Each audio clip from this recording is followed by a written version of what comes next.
Okay, I'm going to go over how to do uncertainty calculations, a little refresher on uncertainties using this gas laws lab, how to get the uncertainties in Excel.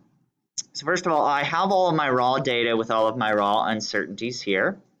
The only one that's not a raw uncertainty is I said I have about a 1% uncertainty in my number of particles. It's actually less than 1%, but I'm overestimating the uncertainty. That's fine. And I use that to calculate my absolute uncertainty as 1% of my number of moles.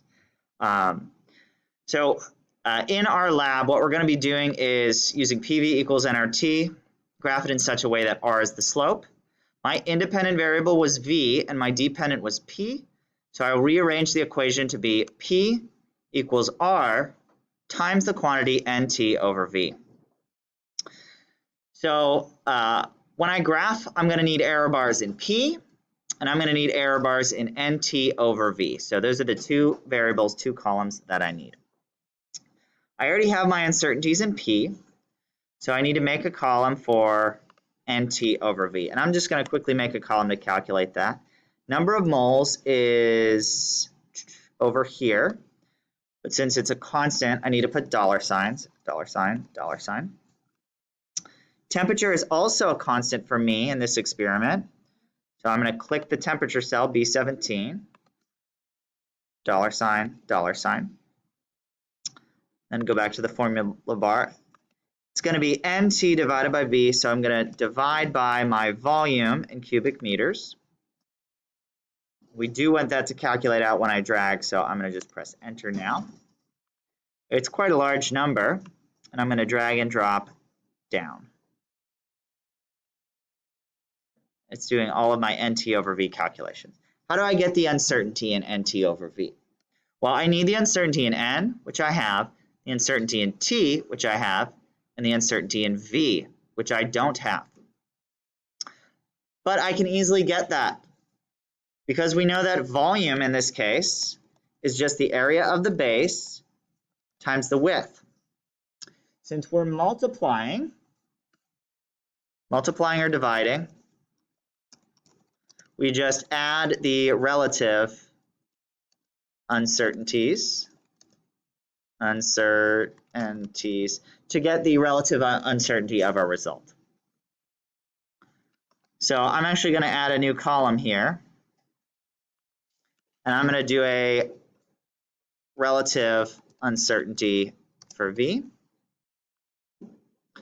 So let's create a formula for our new relative uncertainty. It's going to be the relative uncertainty in the width, which is just the uncertainty value over the actual width, plus the relative uncertainty in the area of the base.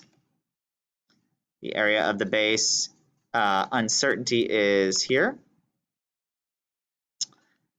times divided by the actual area of the base to get our relative uncertainty. Since our area of the base is a constant, I am going to put dollar signs here though. Then I have a percent or relative uncertainty in V. This is not in percent. I would have to multiply it by 100 to get percent, but decimals actually just fine. Now to get my absolute uncertainty, which I actually am not going to need, but if you wanted to get it, we would do just the relative uncertainty in the volume times the relative uncertainty in the volume times the volume, and we get a absolute uncertainty. Again, we don't need this because we're not going to actually be graphing volume on its own, but you might need it in some future lab. Okay, so now let's get the final uncertainty value for this process variable, NT over V. It's just going to be, to get the percent uncertainty, or the relative uncertainty, we do the same thing. Since we're multiplying and dividing, I'm going to write relative uncertainty NT over V. Since we're multiplying and dividing, we just add up the relative uncertainties of N, T, and V. So my relative uncertainty in N, it's going to be this value divided by my actual value for N, my uncertainty over my actual value. since it's constant, dollar signs, dollar signs, dollar signs, plus my relative uncertainty in temperature. Well, my uncertainty in temperature is just 1 divided by 288.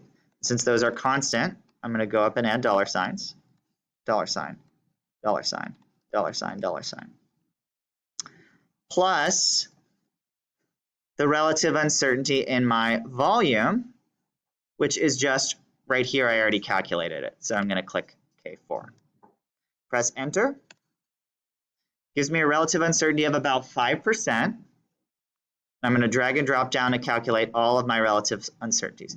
And look at that. They're all basically, they're all 5% uncertainty, except for one, which is 6%. If we wanted the absolute uncertainty, then we just multiply our relative uncertainty times our actual value. Now, we don't need a dollar sign because we don't need any dollar sign because our relative uncertainties and our actual values for NT over V are not constant. We want to be able to drag and drop down. We're just calculating based on these two rows or columns M and N. Now, most graphing programs will either do a percent uncertainty or an absolute uncertainty. That goes for Excel and also Logger. So that's uncertainty refresher. Any questions?